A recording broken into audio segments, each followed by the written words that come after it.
Okay, so I just want to give everyone an update on this NorthStar compressor. It's been several years since I purchased it, and I'm still pretty well pleased with it. There's really only two minor issues, which I'll point out here. Other than that, it's still 2 thumbs up. I just moved it from, it used to be up by the workbench there, and now it's down here, so I need to put an electrical outlet in at this location. That's why the plug's just hanging there. In any case, the two issues are, one, there's just a little bit of oil leakage, a little bit of seepage here around the fill plug. And this is a result of a couple years, and it's really, barely noticeable. You can only really tell it because of the dust.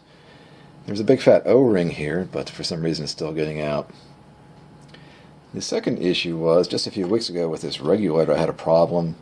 After I'm finished using it each time, I'll take and let the pressure down to 0, so there's no pressure on the hose. And for some reason, it was leaking a little bit and would drain the tank down to 0 all the time. Which, of course, if you had this plugged in and turned on, means your compressor would be running all the time. So I just fidgeted with this a little bit for a few minutes here and there, and it just came back to normal. I was almost to the point where I was going to go see if I still had a warranty on it and see if I could get a replacement, but like I say, all is good now. I've got the handles off since it doesn't really need to move around, and they were just in the way, so that's why those aren't there anymore. And the one really good thing to report is I hadn't really ever drained this thing the whole time I've used it, so when I moved it over here I thought I'd probably better do that. And when I opened the drain valve down on the bottom there was very, very little moisture that came out. I mean, it didn't even make the floor wet around the area, so that's really cool. And that's probably a result of these fins we talked about earlier.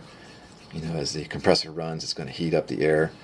And so when the air comes out and goes back in the tank, it's going to cool down, which means condensation is going to form, and that's how you get your water in your tank. So apparently these fins are doing a pretty darn good job of cooling that air before it gets into the tank.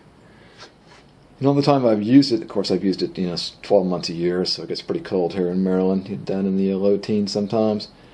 And I've never had a problem with it blowing any circuit breakers. The electrical breaker out here for the shed is 20 amps overall, but it's never blown the house breaker or the breaker on the unit itself.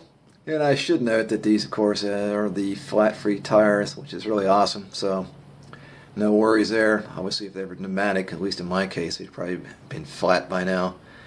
And every time you want to move it, that's just a real pain in the butt. So flat free is the way to go for this guy. I'll just show you quickly how I had this thing rigged here. So I have this little short line that runs up here, and this is the Harbor Freight 50-foot retractable reel. I've had that since about June 2014. And then it just has a quick connect here and goes into a little air filter, which came from Harbor Freight as well. This is the old line from where it used to sit before. I left it in place because what I want to do is get a little Y connector for down here and just let the line run all the way over to the workbench, so I have one right there. I don't need to pull this one down since I use it at the workbench quite a bit. And this reel's nice. You can go anywhere inside the shed and also go outside and reach into the driveway so I can fill up the tires on the vehicles. And if it doesn't quite do that, I have a little extension hose that go on there. And I have used it to drive the air tools out there as well, doing some work on the truck.